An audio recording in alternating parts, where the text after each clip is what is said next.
Glória a Deus, a graça e a paz do nosso Senhor Jesus Cristo estejam no seu coração. Amém, meu irmão?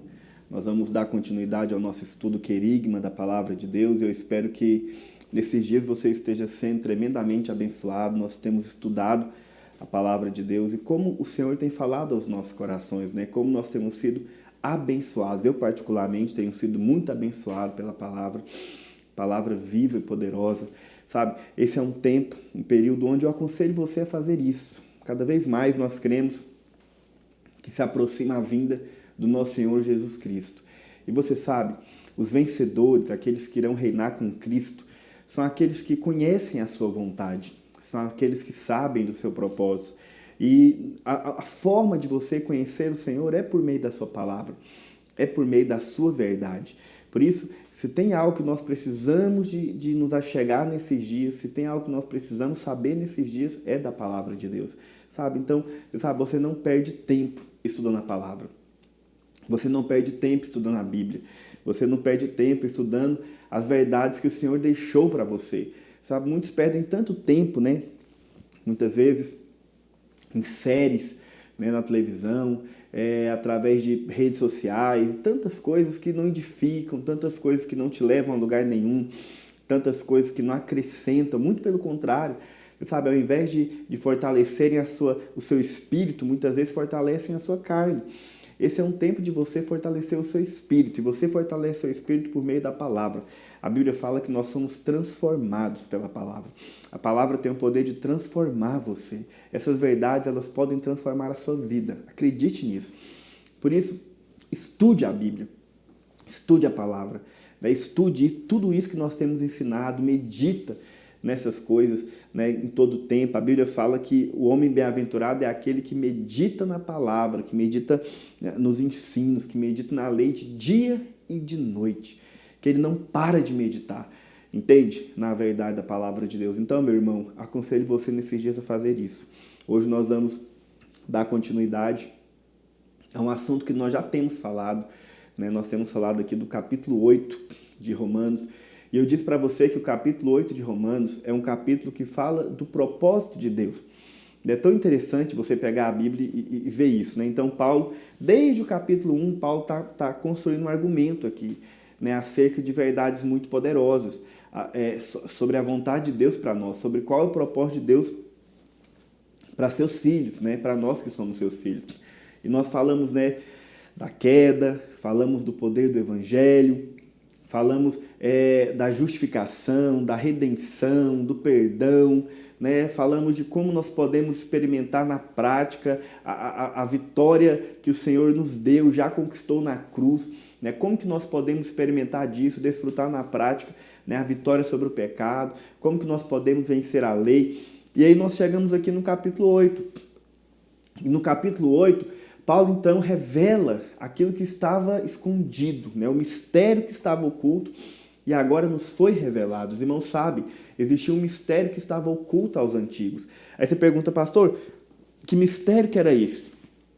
Qual que era o grande mistério? Então, você sabe, para os antigos existia um mistério. E o mistério, na verdade, era Cristo. A Bíblia fala que o mistério de Deus é Cristo. Mas aí agora, Cristo se revelou. Cristo se manifestou. E que mistério que é esse? É o Cristo em nós. A vontade de Deus, o tempo todo, foi o Cristo em nós. Foi que ele nós pudéssemos ser a sua habitação. Ele queria morar. Ele deseja morar. E por meio desse morar, ele está nos tornando cada vez mais parecidos com ele. Então, o Cristo que hoje habita em você, ele está trabalhando em você por meio do Espírito Santo, para que você possa ser conformado, para que você possa se parecer mais com Deus. E você sabe, o alvo de Deus é esse, é que nós sejamos, então, parecidos com Cristo. Nós tenhamos a sua imagem. E é exatamente isso que está acontecendo na sua vida, nesse exato momento. Você sabe, enquanto você ouve a palavra, enquanto a palavra de Deus está entrando dentro de você, enquanto ela começa a ganhar forma, vida dentro de você, sabe, o resultado é esse. O resultado é que você vai se conformando, você vai se parecendo cada vez mais com ele. E é disso que nós temos falado. Eu quero concluir o capítulo 8 falando exatamente sobre esse invencível propósito de Deus. Hoje nós vamos falar sobre o invencível propósito. Na última aula nós falamos sobre propósito, mas hoje eu quero falar sobre o invencível propósito. E quando eu falo invencível propósito, eu estou dizendo que não tem como isso não acontecer na sua vida. Você sabe, não tem como o inimigo, o diabo, ou qualquer coisa, ou qualquer circunstância, ou qualquer situação, impedir que esse propósito se cumpra. Porque Deus tem um propósito, esse propósito nasceu no coração dele. E você sabe, a Bíblia fala que ele não apenas nos escolheu, mas ele nos predestinou. Isso significa que o seu destino está selado. Sabe, quando a Bíblia fala que nós somos predestinados, significa que o nosso destino está selado para o cumprimento. O que significa que isso vai acontecer. O que significa que, sabe, ninguém pode impedir o propósito de Deus de acontecer na sua vida. E essa é uma verdade tão fundamental. E eu quero começar lendo um texto. Então eu queria que você pegasse a sua Bíblia, Romanos capítulo 8. E eu quero ler, primeiramente, nós vamos ler o verso 17, que diz assim: Ora, se somos filhos, somos também herdeiros. Herdeiros de Deus e co-herdeiros com Cristo. Se com Ele sofremos, também com Ele seremos glorificados. E você sabe, nós já falamos sobre esse texto aqui. E como eu disse para você, esse texto ele revela o propósito de Deus. Deus então diz que nós somos filhos. E se somos filhos, somos herdeiros. Mas se somos herdeiros, ele está dizendo que existe uma herança, existe um propósito. Mas ele diz mais, ele fala, olha, se com ele sofremos, também com ele seremos glorificados. E o que ele está dizendo é que o resultado final dessa escolha, o resultado final da filiação é a glorificação. E eu já disse para os irmãos na aula passada que a glorificação é o dia em que haverá o que nós chamamos de manifestação dos filhos de Deus. Haverá um dia, diz a Bíblia, que os filhos de Deus vão se manifestar ao mundo. E nós cremos que esse dia está próximo. E sabe, esse dia é o dia em que Jesus irá voltar em glória. A Bíblia fala que ele vai voltar em glória. E todos os seus filhos serão, então, glorificados com ele. Nós teremos, de fato, a sua imagem. Nós vamos receber um outro corpo, um corpo de glória. Ô, irmão, eu não sei, sabe, a Bíblia fala muito pouco sobre como que é esse corpo de glória, mas não é nada parecido com o que você imagina. Acredite em mim. Você sabe, é algo poderoso. É algo realmente que vai, de alguma forma, até mesmo ser assustador para aqueles que veem. Porque não se espera. E é tão interessante, hoje, muitas vezes, você assiste, né? Eu, particularmente, gosto muito de filmes de super-heróis. Assisto muito esses filmes, eu gosto. Você assiste esses filmes de super-heróis, você fica olhando para aquilo, já viu? Aqueles homens, né, heróis cheios de força, cheios de poder, né, atravessam parede, voam, fazem tudo aquilo e sempre cheios de energia. E aquela energia, realmente acredite, aquela energia é uma forma do mundo tentar de alguma forma manifestar a glória. Aquela energia, aquele poder é a glória. Percebe? Porque o Senhor é revestido de glória, existe uma glória ao redor dele, existe uma força, existe um poder, mas é interessante porque ele quer compartilhar comigo, com você, essa mesma glória. Ele vai compartilhar comigo, com você, essa força, esse poder. Mas você sabe, é interessante que o que Paulo está dizendo é que nós vamos crescendo em glória. Essa glória, à medida que você está aqui, você vai crescendo nela, você vai avançando nela. E é interessante porque Paulo também diz aqui que essa glória é fruto de quê? É fruto de tribulação. É fruto de um certo sofrimento. E eu sei que eu já falei sobre isso, mas é importante lembrar. Eu não estou dizendo para você que a vida cristã é uma vida de sofrimento. Não é esse o desejo de Deus. Mas é importante você entender que enquanto nós estivermos aqui nessa terra, enquanto nós estivermos aqui nesse corpo, infelizmente nós vamos padecer certos tipos de sofrimentos. Mas Paulo diz que esses sofrimentos é que estão produzindo em nós um peso, um eterno peso de glória. Entende? Então, esse é o objetivo do Senhor. E muitas vezes Ele permite o sofrimento, muitas vezes Ele permite as tribulações, Ele permite as situações na nossa vida para que nós nos tornemos cada vez mais parecidos com Ele. Por isso que Paulo fala, se com Ele. Você sabe, Paulo está dizendo, se com Ele quem? Cristo. Se com Ele sofremos, também com Ele seremos glorificados. E ele está dizendo o seguinte, que Cristo sofreu, Cristo padeceu. Enquanto ele esteve aqui na terra, ele padeceu alguns sofrimentos. E esses mesmos sofrimentos vêm a nós hoje, para que nós possamos cada vez mais nos tornar parecidos com ele. Mas você sabe, qual foi o grande sofrimento de Cristo? O grande sofrimento de Cristo, enquanto ele esteve aqui, foi a cruz. Eu sei que nós estamos acostumados a pensar que a cruz foi apenas um evento, né? Foi apenas a morte dele, mas não. Você vai perceber que Cristo viveu uma vida de cruz. Toda a sua vida foi uma vida de cruz. Porque a cruz, ela não é apenas um pedaço de madeira, né, que crucificou a Jesus. Não, a cruz é a vontade de Deus. Existe uma vontade de Deus. Eu sei que nós falamos muito sobre isso, sobre a vontade de Deus, o desejo de Deus, o que Deus quer. Mas é interessante, o próprio Jesus falou que aquele que quer ser meu discípulo, aquele que vem após mim, carregue a sua cruz. Então o que é cruz? Cruz é toda a vontade de Deus. Então tudo aquilo que é vontade de Deus para a minha vida constitui-se como cruz na minha vida.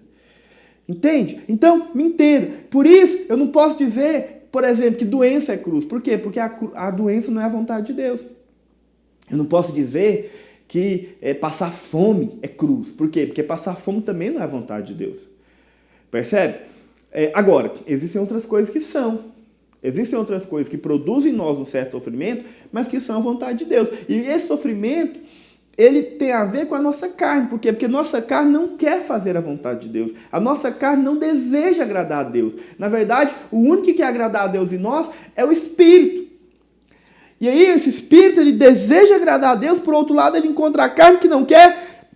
E é daí que vem, muitas vezes, o sofrimento. A carne sofre por agradar a Deus. Por exemplo, quando você vai ler a palavra, né? Sua carne não quer. Quando você vai orar, quando você tem que muitas vezes acordar cedo, né, para orar, para trabalhar, coisas assim. São coisas que a sua carne não deseja, porque a sua carne não deseja que você agrade a Deus, que você faça a vontade de Deus. Percebe? Então, tudo aquilo que constitui como vontade de Deus para nós é a cruz. E é por meio dessa vontade que nós vamos sendo conformados. À medida que nós vamos nos rendendo à sua vontade, à medida que nós vamos nos submetendo ao seu desejo, nós vamos então nos tornando cada vez mais parecidos com ele. Percebe? E é isso que está acontecendo na minha vida e na sua. Nós estamos sendo então, de alguma forma, levados a nos render a fazer a vontade de Deus. É isso que ele está fazendo. Por quê? Porque o desejo dele é que nós sejamos como seu filho Jesus, como Cristo foi. Cristo foi o primeiro, nós já falamos sobre isso, né? Ele foi o primeiro, ele foi o protótipo, mas nós somos a produção em série. Ele foi o primeiro e deu certo e foi o perfeito, agora nós estamos sendo trabalhados para nos tornarmos como ele é. Então, para isso, Deus nos colocou nele. É por isso que Paulo fala que nós estamos nele, ele está em nós e nós estamos nele. Essa é a posição que você está, nele. E eu sei que essa posição traz consigo muita coisa poderosa. Essa posição é que nos torna justos, essa posição é que nos faz ter acesso, mas é esta posição também, e acredite em mim, que vai nos levar cada vez mais a nos tornarmos parecidos com ele, porque não apenas eu estou nele, ele também está em mim. E por causa disso, a Bíblia fala que nós vamos sendo conformados. E aí eu quero que você novamente pegue a sua Bíblia. E aí nós vamos ler da onde nós paramos. Romanos, capítulo 8, verso 28. Olha o que diz a palavra de Deus. Sabemos que todas as coisas cooperam para o bem daqueles que amam a Deus, daqueles que são chamados segundo o seu propósito. Olha que coisa poderosa, diz a Bíblia. Porquanto, aos que de antemão conheceu, também os predestinou para serem conformes à imagem do seu Filho, a fim de que ele seja o primogênito entre muitos irmãos. Então, presta atenção. Paulo está dizendo que o Senhor nos predestinou para sermos conforme à imagem do seu Filho. É isso que ele está falando. Nós fomos predestinados para sermos conformes à sua imagem. E você sabe, a palavra conforme aqui, ela significa ser colocado na forma. Ser colocado na forma. Significa que Cristo é a forma. E como Ele é a forma, nós estamos sendo colocados nele. Você está sendo colocado nessa forma que é Cristo. Mas Percebe? Quando o Senhor nos pega e coloca nessa forma, nós vamos perceber que nós não cabemos às vezes. Por quê? Porque às vezes tem coisas que não encaixam. Então, tudo aquilo que não encaixa tem que ser tirado. Tudo aquilo que não encaixa tem que ser removido. Tudo aquilo que não parece com Cristo tem que ser tirado. Por quê? Porque não parece. Porque não pertence. Então, o que Deus está fazendo na minha vida e na sua? Deus está tirando tudo aquilo que não pertence a Cristo. Deus está tirando tudo aquilo que não é conforme Ele. Mas, ao mesmo tempo, Ele tem que acrescentar. Ao mesmo tempo, Ele tem que colocar. Percebe? E aí, tudo isso às vezes demanda sofrimento. Por isso que muitas vezes sofremos. Então é inevitável que esses sofrimentos venham. Mas acredite, se nós estamos no centro da vontade de Deus, você sabe, a Bíblia fala que Ele vai fazer com que tudo coopere para o nosso bem. A promessa é essa, tudo no final coopera para o seu bem. Então, às vezes você está passando por uma situação, você está passando por um sofrimento, você está passando por algo. Mas acredite, no final das contas, Deus faz com que isso coopere para o seu bem. Por quê? Porque a leve e momentânea tribulação não se compara à glória que há de vir. Oh, meu irmão, não se compara ao que vai acontecer. O que Paulo diz é que o que nós estamos passando nessa terra nem se compara ao que Deus tem separado e preparado para mim e para você. Oh, como a palavra de Deus é poderosa. E sabe, é por isso que temos que estar no centro da vontade de Deus. O lugar mais seguro da terra, eu vou te falar qual que é o centro da vontade de Deus. Não existe lugar mais seguro que esse.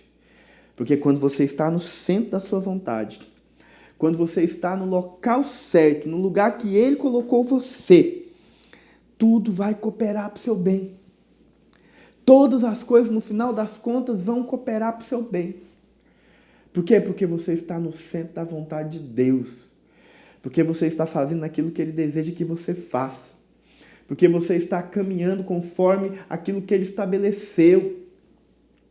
De acordo com aquilo que Ele determinou. E acredite, este lugar é seguro.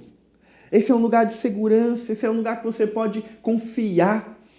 Esse é um lugar que você pode crer que no final das contas tudo vai cooperar, tudo vai acontecer de acordo com aquilo que Ele já predeterminou.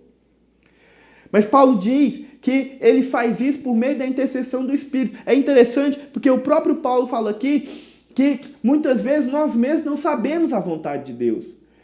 Muitas vezes por causa da carne eu e você não conhecemos. E essa talvez é a nossa grande angústia. Como eu vejo pessoas angustiadas. Pastor, mas qual é a vontade? Qual que é o desejo? O que Ele quer? E eu fico às vezes pensando. Mas a Bíblia fala que o Espírito Santo, eu quero falar para você, o Espírito Santo está trabalhando dentro de você. O Espírito Santo está trabalhando dentro de você. E a Bíblia fala que Ele sabe, Ele conhece, Ele sonda os nossos corações. E aí Ele ora e Ele geme. E Ele intercede por nós. Oh, meu irmão, você sabe, muitas vezes você não sabe nem orar como convém, mas a Bíblia fala que o Espírito Santo intercede por nós, porque Ele conhece não apenas nós, mas Ele também conhece a vontade de Deus. E Ele opera em nós. Por isso, cabe a nós simplesmente nos submetermos a essa vontade. Nos submetermos a isso e falar, Senhor, obrigado. Obrigado por tudo isso. Obrigado porque hoje eu creio e vejo que eu estou no centro da tua vontade. Hoje eu creio e vejo que o que o Senhor tem que é para mim, de fato, vão me conduzir e me levar a experimentar de tudo que é agradável, de tudo que é bom, de tudo que é perfeito. Essa que é a verdade. E é esse que tem que ser o nosso coração. Por isso, meu irmão, não saia da posição da vontade de Deus. Não saia da posição que Ele te colocou. Ele colocou você numa posição. E Ele deseja e quer que você realmente experimente disso na sua vida. Mas Paulo também diz, e é interessante, o que Paulo fala aqui no verso 29. Ele fala o seguinte, exatamente, no verso 29 ele fala, porque os que de antemão o conheceu, também predestinou para serem conformes à imagem de seu Filho, a fim de que ele seja o primogênito entre muitos irmãos. E aos que predestinou, a esses também chamou. E aos que chamou, a esses também justificou. E aos que justificou, a esses também glorificou. Você sabe, Paulo coloca aqui todo o propósito de Deus. Todo o plano de Deus se resume nisso aqui. Então, eu posso falar para você que esses 2 versículos resumem todo o plano de Deus, todo o propósito de Deus. É tão interessante, porque ele começa falando, Deus nos conheceu de antemão. Significa que ele já conheceu antes. Ele já elegeu antes, ele já sabia antes. A Bíblia fala que um dos grandes atributos de Deus é exatamente esse. Sabe? É a presciência. Deus sabe todas as coisas e conhece todas as coisas. E por isso, ele já nos chamou lá de antemão. Antes mesmo de você nascer. Sabe? Você ainda nem havia nascido. Deus já havia te chamado. Deus já havia... Por quê? Porque ele já te conhecia. Ele já conhecia você. Então, primeiro, a Bíblia fala, ele nos conheceu de antemão. E quando ele nos conheceu de antemão, ou seja, ele nos elegeu lá atrás, porque ele já nos conhecia, nós vamos falar disso na próxima aula, sobre a questão da eleição, a Bíblia também fala que ele nos predestinou. Você não apenas foi eleito, escolhido, antes da fundação do mundo, mas você também foi predestinado. E aqui cabe uma explicação. Porque você sabe, muitas pessoas às vezes confundem eleição com predestinação. Eleição e predestinação são 2 coisas diferentes. Importante você entendê-las, compreender a diferença das 2. Porque você sabe, o que é eleição? Eleição significa que ele nos escolheu. Paulo fala isso aos Efésios, ele nos escolheu, nós somos escolhidos. Ser escolhido significa que não fomos nós quem o escolhemos. Foi ele quem nos escolheu antes do mundo ser mundo. Ele já havia nos escolhido. Mas aí depois que ele nos escolheu, ele nos deu um destino, que é a predestinação, é o predestino. Ele nos colocou no destino. Então, talvez vou colocar isso de uma forma que talvez você entenda melhor. Presta atenção na explicação que eu vou te dar. É como se todos nós estivéssemos morrendo no mar, afogados. E a nossa única solução, a nossa única salvação seria Deus. E aí, Deus pega um navio salva-vidas e coloca no meio do mar. O nome desse navio é Cristo. O nome desse navio é Jesus. Cristo é o navio. Mas aí, nós também não somos capazes de, por nós mesmos, subirmos no navio. Nós não conseguimos. E aí, o que Deus faz? Então, ele nos escolhe. Ele nos elege. E por meio da eleição, ele nos pega e nos coloca dentro do navio que é Cristo. Então, perceba.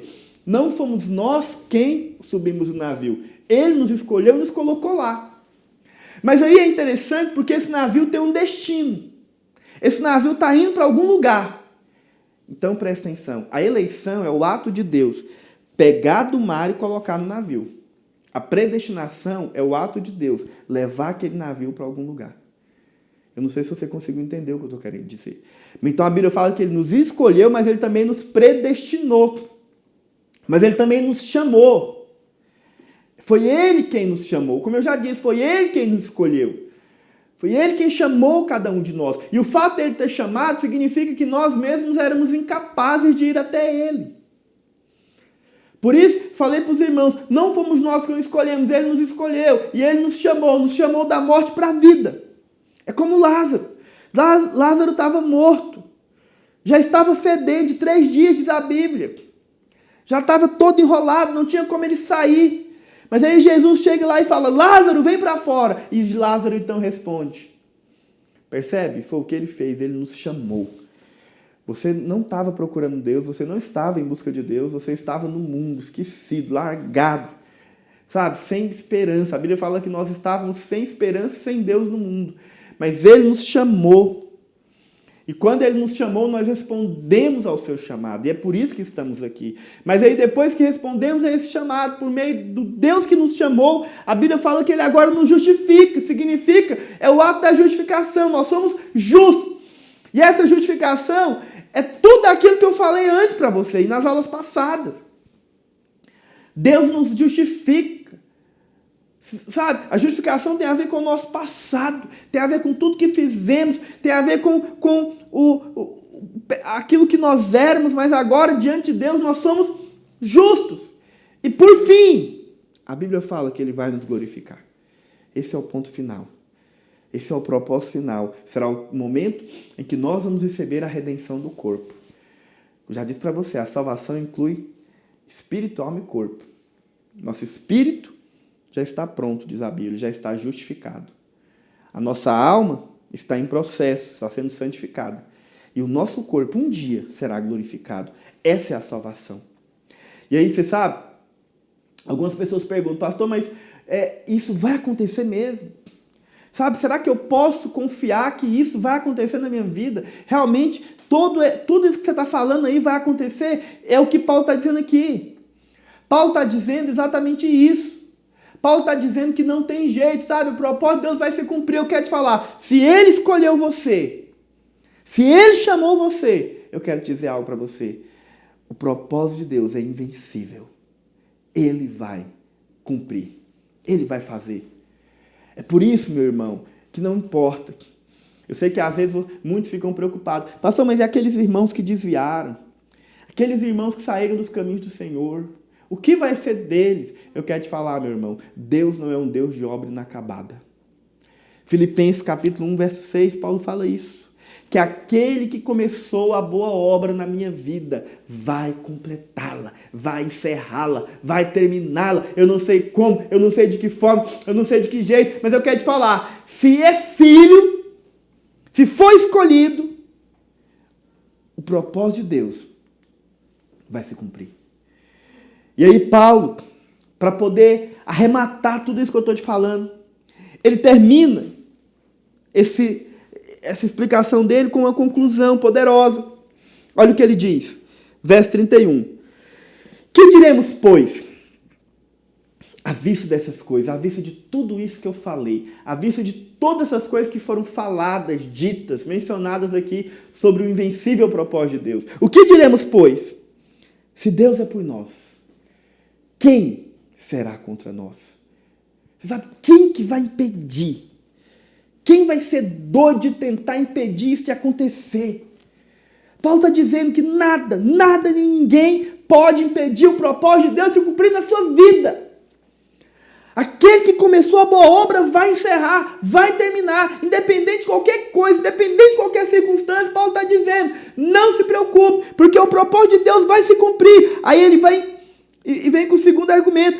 Se ele não poupou o próprio filho, antes por todos nós o entregou, porventura não nos dará graciosamente com ele todas as demais coisas? Se ele matou o próprio filho por amor a nós, você acha que ele vai te negar alguma coisa? Você acha que ele vai te negar qualquer que seja a coisa que você pedir, desejar, clamar? Não, ele não vai negar. Aí no verso 33, quem intentará acusação contra os eleitos de Deus? Aleluia. Sabe, deixa eu falar para você, você é eleito de Deus. Você foi escolhido. Você foi chamado. Deus escolheu você, elegeu você. Antes da fundação do mundo, Ele já havia te escolhido. Aí você fala, pastor, mas eu não encontro razão. Eu também não. Eu não encontro razão para Ele ter me escolhido. Mas uma coisa eu sei, Ele me escolheu. Eu fui eleito, escolhido por Ele, chamado por Ele para um propósito invencível. Nada, nem ninguém pode impedir o propósito de Deus de se cumprir na minha vida e na sua vida, meu irmão. Nada, nem ninguém. É Deus quem te justifica. Ô, meu irmão, esse talvez é um dos textos mais poderosos da palavra. Ele está dizendo, é Deus que te justifica. Você sabe, quando vierem te acusar, quando vierem falar qualquer coisa para você, quando vierem lembrar do seu passado, quando você fala, Deus me chamou, Deus me escolheu, Deus tem um propósito para mim, aí o inimigo vem e fala, mas olha quem você era, olha o que você fez, olha tudo que você viveu, mas agora você vem falar para mim que tem chamado de Deus, agora você vem falar para mim, sim, venho falar para você, por quê? Porque Ele me escolheu, mas Ele te escolheu por quê? O que você tem melhor que os outros? Nada, eu não tenho nada melhor que ninguém, mas uma coisa eu sei, eu fui escolhido por Deus, chamado por Deus, Ele me chamou, Ele me escolheu, e é por isso que eu estou aqui, e eu creio na sua escolha divina. Eu creio no seu chamado. É Deus quem te justifica. É Deus quem te justifica. Oh, meu irmão. Oh, Jesus. Não sei contar a você. Esse texto mexe comigo. significa que independente de qualquer coisa, qualquer situação, qualquer falácia, qualquer intento, qualquer coisa, eu sou justo diante dele. Eu sou justo. Quem vai condenar? Não há mais condenação. O diabo não pode mais falar nada, sabe por quê? Porque é Cristo Jesus quem morreu antes, quem ressuscitou, o qual está à direita de Deus e também intercede por nós. Quem é doido para condenar você? Sabe, o diabo não pode mais levantar nenhuma acusação, nenhuma condenação. Sabe por quê? Porque Cristo é o nosso intercessor e Ele está junto ao Pai. E todas as vezes que o diabo vier falar qualquer coisa para você, eu quero falar, você tem um intercessor junto ao Pai que intercede, que pagou, que o preço foi pago, a justiça foi feita e agora não há acusação nenhuma. Nenhuma acusação para os eleitos de Deus. E aí, por último, Paulo fala, quem nos separará do amor de Cristo? Quem pode separar você desse amor? Ninguém. Nada. Nada pode separar. E aí Paulo lança uma lista. Será a tribulação? Será que é angústia que vai separar você? Perseguição? Fome? Nudez? Perigo? Espada? Nada. Como está escrito. Por amor de ti, somos entregues à morte o dia todo. Fomos considerados como ovelha para o matadouro.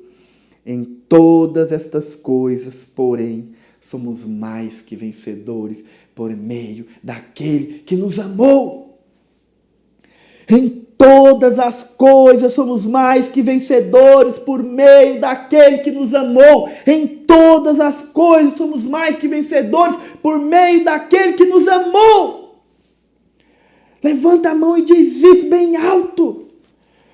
Sabe? Fala isso todos os dias. Quando os inimigos vierem, quando as tribulações vierem, quando as situações vierem, quando as crises vierem, levanta a mão e diz, em todas as coisas somos mais que vencedores por meio daquele que nos amou, porque eu estou bem certo.